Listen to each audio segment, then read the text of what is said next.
Manchin said this month he's also going. Are we still on track for the stimulus bill this month? And also, why are Democrats so skittish about the bill? Well, they're skittish about anything that seems to help small businesses, employers, middle class income Americans, lower income Americans. They should realize that a payroll tax cut helps those businesses, helps job creators, job holders, and job seekers all at the same time. So everybody should be for that. That should not be a partisan issue at all. And it's actually a modest one. It's a $600 payroll cut, or excuse me, it's pretty modest payroll tax cut is what I should say for most businesses. Let me correct myself. We hope it passes this month. Like you, we're here every day. Congress is not, and it's very frustrating to us, but it's very frustrating to the American people. I think it's why Congress is a Democratic-led Congress's approval rating is way down. Because, I mean, Nancy Pelosi gets dressed up with nowhere to go twice a week and comes out with a mask and a matching suit and talks about Donald Trump and doesn't get anything done. No joke. And that concerns me because I'm just one small molecule in this world. And I personally know people who are in need, who are suffering, who want to get those jobs that are coming back, who want to have certainty about the kids in school or the tuition assistance that they've been relying upon all along, or the opportunity scholarships or vouchers for school choice they've been relying upon, and they don't have that certainty. So Congress needs to get back to work and get this done. The Democrats are telling the delegates to their convention that they should do their business remotely this year. I bet. Including members of Congress. Including their candidate. Well, is there any concern over here at the White House that Republicans who are delegates going to the convention, especially members of Congress, could get sick and end up, not being able to vote or whatever? Joe, I'm concerned about anybody getting sick. Every death to me is a tragedy, and there's no doubt about that. But that is not why the Democratic National Convention is changing. I'm talking to about all-in-one. Republicans, though. Well, you mentioned the Democratic National Convention.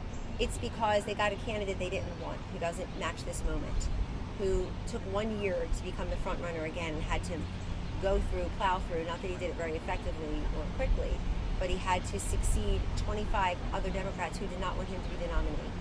And now they're facing the need to put him up on a stage to read from a teleprompter, not with people sitting in those weird circles, like bales of hay. It's very strange. But in front of an actual convention. So, sure, we're all concerned about health. There's no question of well-being and safety. But one thing I will tell you, I notice without even looking, so if you look, you're really going to see it. The same people who can't come and show up to work, they're out jogging, they're at the nail salon, let's go have a beer, let's go have a meal outside, pushing the baby stroller, chatting it up with no masks. They're in Nantucket, they're in Martha's Vineyard, they're in their districts. If you can do that, if you can go sit in a nail salon or have a beer, you can sure the hell show up to work here in Washington, D.C. on behalf of the American people. There are 435 members of Congress, 535 if you count the Senate, in this country, representing a country of 340 million people. Get back to work. And so I'm going to start seeing all the people, because you're here every day in heels and suits and dresses and the like we are. What is so difficult about this? But in Jacksonville and in Charlotte, to a lesser extent, are you guys even concerned about the possibility that delegates who are members of Congress could get sick in the crowd and then not be able to do any business? Well, I'm concerned about all delegates, no matter what their job is and who they are. I mean, my concern is for everyone. And I think people will make those decisions. Also, I saw this week, and I was on the phone yesterday with Ronna McDaniel in my personal capacity on my personal phone, so calm down, that I was talking to her about Jacksonville and about Charlotte, because I'm trying to help with some of the content, et cetera, and in my personal capacity. I'll be doing it all weekend in my personal capacity, outside by my pool. And so, you're welcome to come. So, anyhow, we talked about different things that they're doing, and I think they made that public yesterday. The temperature checks, the mask wearing, maybe outdoors for some of the events, like all of that is being considered, but the Democrats just went and said, we only want 300 people. We went from 50,000 to 300, which, as I just noted, is legitimately a small second wedding where I come from. It is not a national convention. And it's not the way we should be electing our president. And how important are the debates, given that Joe Biden hasn't been on the trail as much? Are you all looking forward to the debates? And do you think that the president will have to use a different strategy than he used in 2016 against Hillary Clinton? So some of it is the same from 2016, and it's good that Bill Stepien's there and Brad Parscale's still involved, and those of us who were by the president's side in 2016 are still by the president's side, working on policy here at the White House. Some of it's the same, some of it's very different. And I think that everybody takes Donald Trump more seriously now because they said he could never be president. He actually is the president. But at the same time, I already see the skewed polls. I already see the underestimating him. It's over underdog telling voters what they should think, what's important to them, how to think, how to vote, how to act, what to believe. People don't like that. And so they will rebel against that in the ballot box or in their absentee or mail-in voting, believe me. Here's what I would say about the 2016 race that is still the same. There is still this fiction of electability. You can win, you can't win. We replaced that in 2016 with focus on the electoral college, which is how you do or don't win. And that worked. And I was very public about it every single day. I have a living, breathing video catalog. I know others absolutely knew he was going to win, but I can't find the tweet, the text, the email, or the media appearance. But I'm still looking if you guys want to help at all in your personal capacity. So some of that's still the same. Survivor, he's going to go visit the states. Joe Biden is going to be out on the campaign trail less than Hillary Clinton was, which is pretty remarkable because she took 5 days off from the last debate. I don't know what she was doing, but she wasn't 5, 6, 7 stops a day like Trump and Pence were. Taking that case directly to the people, doing regional and local media in those counties, in those states, which really helped them. And as for the debates, I was the only female, I was the only woman in the debate prep for all 4 debates, including the vice president debate in 2016. And we'll see who's involved this time, because Victory has a lot of The president fathers and mothers. But, pardon? I'm sorry. How But important I'm telling you, he was so on it last time, and he will be so on it this time, because this time, as a president, he's going to talk about his vision for the second term, but also his accomplishments in the first term. When he turned to Hillary Clinton in that final debate in Las Vegas on October 19, 2016, and told her something that, frankly, I couldn't get any of my pro-life conservative candidates to say for decades. And it was his idea, and he came and he said, no, you're the extremist on abortion. You would rip that baby out of its mother's womb an hour before it was born. The country went, ooh. And I thought, great. Stuff like that, putting the onus on her, which is absolutely the case. They are the extremists on abortion. Look at the Democratic Party platform. Even if they have 300 people there, read every word of their party platform. It's abortion anyone, anytime, anywhere, at a time when we know the fetal development starts so much earlier, when we know you can detect the heartbeat, when we know you can know the sex of the baby, when we know the fetus feels pain early on, when we know you can do in utero surgery to correct these pre-birth maladies and have a successful pregnancy and a birth and a healthy child. We know some children are surviving out of the womb 23, 22 weeks. I've met some of them. We know people survive abortion. And in other words, we know so much now. And yet you have a Democratic Party platform that, like its presidential nominee, is so out of touch with science and reality and really the party and the culture. So that will be talked about in the debates. President Trump took on Hillary Clinton in all 3 debates. She looked like it was an indignity to share the stage with him. And he beat her every single time because she didn't take him seriously. Now, she's a better debater than Joe Biden. Donald Trump's a better debater than Hillary Clinton and Joe Biden. But Hillary, give her due. She's still fighting the last war, but she's a much better debater than Joe Biden. How do we know that? Well, we don't know that because we've seen Joe Biden debate anytime soon. And the last 2 presidential runs, he got about 1%. I'm being nice. I'm rounding up.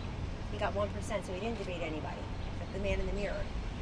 So the only reason we know he's not going to be a good debater is because he's not very fluid with a teleprompter and 50 people sitting in circles. So you sure the heck can be assured he's not going to be a good debater against Donald Trump. And the other reason is, unlike President Trump, Joe Biden's just not his own man right now. It's really sad to see this guy being yanked around by different elements of a party, especially when he beat all those people and those ideas in the primaries. And he now would have be palling around with these people, Bernie Sanders, Elizabeth Warren, AOC, and adopt the ideas that he defeated in the primaries. It's very odd. Usually in the general election, they try to be more moderate and go to the middle. He's actually done the opposite. And that's how you lose an election. Have you heard anything in the personal capacity about when the president may be resuming the campaign schedule? Another, the rally in New Hampshire, obviously we all thought last weekend.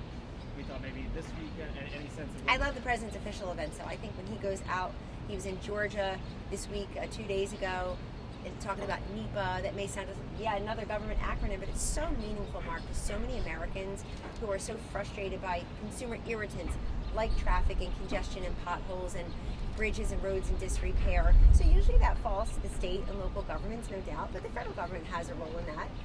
And he was there to talk about that. Hey folks, this is infrastructure.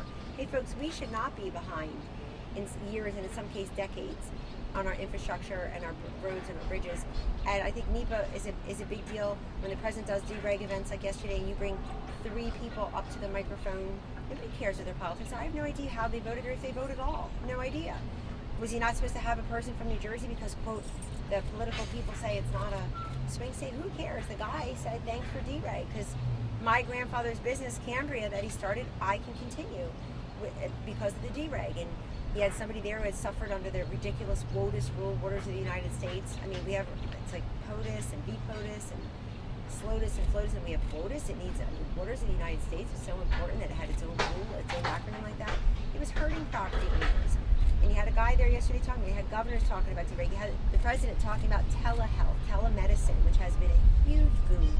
Seema Verma, the head of CMS, told me yesterday, we're now up to, gosh, it's millions and millions. I think she said about 13 million, or we had 13,000 seniors before doing telemedicine. We now literally have tens of millions, and we want to make that permanent. Why in the world would anybody be against seniors being able to access, and rural Americans being able to access health appointments and medical care safely through the comfort and safety and privacy of their homes? That's been working well through COVID for many of them, and not just on COVID-related matters, really on most other things like their medications, and you're in there by yourself. Are you eating properly? Are you safe? Do you need anybody to come and do a wellness check? We're going to deliver your meals, etc. So that's dereg, and that's a very successful dereg also. I don't mean to interrupt. Just begin on the campaign schedule. Any sense of? I don't know about the rallies. I also think it's incredibly important to acknowledge and appreciate that there are voters who will do anything for Donald Trump who may never come to a rally until they get a vaccine. And that's fine. They're going to be there for him. They can spend that time, instead of going to a rally, they can spend that time, working over their neighbors and their circle of life. Like, don't believe the nonsense. This guy's done a great job, and here's why I'm going to vote for him. Here's why you should too. That's the best thing ever. Person to person, word of mouth, having a 7-second answer, a 70-second answer, a 7-second answer, why I support him. So the folks who would go to rallies can be spending their time doing that. Have you done research to inform that opinion that there are some supporters who won't go because of concerns? Have I done research? Or well, has the campaign, In your personal capacity. you know what I mean. Have you accessed specific information to? I think Tulsa made that very clear in many ways. There were other problems with Tulsa, as I'm told, and I think it's pretty obvious, but I think that it also made clear that people who really want to support the president by saying I'm coming to the Tulsa rally, or you've got my support, is showing their support that way, are not going to come to a rally, but they're going to come to the voting booth. And they're going to be there to put a sign in the yard, or organize, or give $50 to the campaign or the RNC, or both. They're going to be there telling everybody, look, you don't like the tone of the tweets once in a while? Terrific. But if you like the tone of the tweets, wait till you live under socialism. You're really not going to like socialism. One more thing. Should the White House be doing periodic acknowledgments of those who have died because of COVID in some sort of a memorial type way? Some other countries are doing days of mourning. I know we've got a long way to go in this, but we haven't seen much of that other than a verbal acknowledgement. Should there be periodic days of mourning for those who have succumbed? Well, this president has said every death is a tragedy. I mean, somebody asked him in the briefing room one day, how many deaths is it? He said, what? Who asked that kind of question? 0. What? 0 deaths. So obviously, we are all grief-stricken for the death and devastation. There's no question. And we acknowledge that readily. Also have talked to a number of the different families. Healthcare and other first responders have done a masterful job all throughout this, and we'll continue to do that. So I know what you're talking about has been discussed as well, and we'll continue to do that. The critique on the president and the event just yesterday and some of the other events. From who? Well, just generally. You No, hear it not on just TV. generally, but okay. You hear it on TV, for example. We do hear it on CNN. Is that the president is not doing coronavirus events. He's doing other things. That's not true. Can Yes, you I'm just sorry. I'm going Is to he disabuse. avoiding doing coronavirus events? That's the bottom line. No, he's not avoiding that. In fact, Then why because is of he this doing it? president, we have tens of thousands of ventilators in the strategic national stockpile. Because of this president, no American that needed a ventilator, including in New York, where the governor demanded 40,000, we sent him 12,000. They were Pardon? splitting ventilators. Well, everyone who needed a ventilator got a ventilator. I don't know what decisions were being made if governors weren't asking us, if they were preening at press conferences or didn't have control over their hospitals to ask, how many do you have, how many do you need, But you and know what telling Joe's us. saying here. I mean, he's not But hold hearing on, that the part of the task dereg force is telemedicine. Sorry, part of the dereg is prescription drugs. Part of the dereg, I mean, telemedicine has been huge in the face of The coronavirus. dereg started at the beginning of the administration. Right, but It's remember, not it's like not just WOTUS, coronavirus. it's not just property, it's not just business, it's not just small business. It's also public school parents who want to get their kids back in school. It's also telemedicine, like breaking down these regulations. FEMA probably blew through a lot of regulations to get the vaccines and the therapeutics would not be running at full force right now, Joe, in an unprecedented fashion, were it not for deregulation, were it not for busting through some of those rules and regulations. The FDA, NIH, I suppose, but definitely the FDA. I mean, Commissioner Hahn has talked about this. So there's deregulatory action in the face of this global pandemic that has made a difference and saved lives and mitigated a lot of damage. But Kellyanne, you've alluded to the fact that there are some in this White House who are advising the president against holding these coronavirus-focused events. Are those advisors making mistakes? I think it's important for the country to hear from President Trump, and he's not afraid to give a message of any kind, as you know. So when you ask him questions about this, he answers you. He answers you. He doesn't say, oh, wait, no, Mike, where's the vice president? And, of course, you've had the briefings at also, I mean, look, the doctors are out there all the time. Dr. Fauci was at Georgetown yesterday, the day before. He's on Facebook. He's speaking readily. I think one of the best things NIH and CDC can do right now for the country, including the guys at the top, is really crowing about this new report that this 45-person trial by Moderna and NIH has been successful in terms of the antibody going into your bloodstreams of vaccine development, because next week, July 27th, a week or so, 10 days, July 27th, it's going to be 30,000 people. So everybody should be happy, whether you give it its due and you're covered or not. Everybody should be really pleased at information like that. And the president should be talking about it. Staffers should be talking about it. Obviously, the doctors should be talking about it. So the president's not afraid to answer any question. My whole point is his approval in the pandemic was higher when he was speaking. I don't think anybody needs to be up there for 2 hours. It could be 20 minutes, it could be 30 minutes, it could be 2 questions, it could be no questions, respectfully, as long as the information is being delivered. So is it self-sabotage that he's not looking No, at that? I wouldn't say that. No, not for him. He feels like he answers the questions. Mario? Did other advisors tell him, hey, you should stop? I won't speak about what my colleagues say. I can only speak for myself. I don't think they need to be daily in 2 hours. But the president still answers. Pardon? We don't think they need to be together. Yeah, but you guys were sitting, at least. That's I mean, true. you were sitting, socially distanced, but seated on your phones. That was a feat of, honestly, that was pretty good food. I don't know if I couldn't do it in heels anyway, but Dr. Burks did. So when will we see that first event? I don't know, We'll but be here tomorrow. he obviously Some of us answered. will be here tomorrow on I'll pass that What on. would you envision next week, though? Pardon me? What would you envision next week? Oh, I don't know about that. I mean, obviously the president said he's going to do healthcare soon. He's doing education, reopening the schools. I mean, that is coronavirus related. He's talking about immigration. He's going to have another event about the suburbs, which is, all of that is coronavirus plus. Mario? And last question, Kellyanne. Is this kind of like a runway to outline what the president's second term agenda is? Some of these events over the next 8 weeks? Yes, but I think the president has made clear what his vision is, and every president gets elected, re-elected or not, based on their accomplishments in office, and then also the case they're making for the next 4 years. Why we can't interrupt the progress that's being made, the best economy that he built, and he's the only guy who can really reduce it.